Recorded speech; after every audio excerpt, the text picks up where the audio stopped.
Alright, if you need yet more reasons why Valentine's Day is a sin and you shouldn't be celebrating it or observing it, because here's another reason why, I'll put it this way. Valentine's Day is worldliness and ungodliness. That's what it comes down to. It's the way of the world.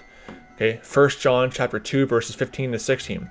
Love not the world, neither the things that are in the world. If any man love the world, the love of the Father is not in him. For all that is in the world, the lust of the flesh, and the lust of the eyes, and the pride of life, is not of the Father, but is of the world.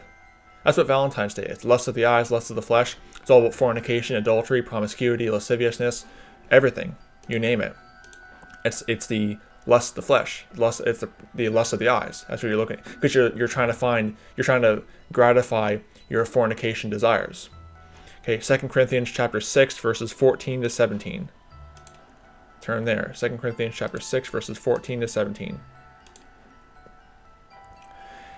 And be not unequally yoked together with unbelievers, for what fellowship hath righteousness with unrighteousness, and what communion hath light with darkness, and what concord hath Christ with Belial, or what part hath he that believeth with an infidel? And what agreement hath the temple of God with idols? For ye are the temple of the living God, as God hath said, I will dwell in them, and walk in them, and I will be their God, and they shall be my people.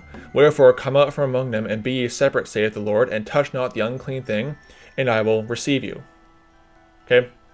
That's what, if you're observing Valentine's Day, I showed on my other video, it's the way you're learning the way of the heathen, because it goes back to Catholic paganism, to the Roman Catholic Church with Saint Valentine, which in turn comes from the Greco-Roman heathen goddess of love, basically. And you're not to be unequally yoked with unbelievers when you're doing that, when you're learning this heathen custom of Valentine's Day, this fornication, obscenity day of Valentine's Day. And finally, turn to Romans chapter 12, verses 1 to 2. Romans chapter 12, verses 1 to 2. I beseech you, therefore, brethren, by the mercies of God, that ye present your bodies a living sacrifice, holy, acceptable unto God, which is your reasonable service. And be not conformed to this world, but be ye transformed by the renewing of your mind, that ye may prove what is good, and acceptable, and perfect will of God.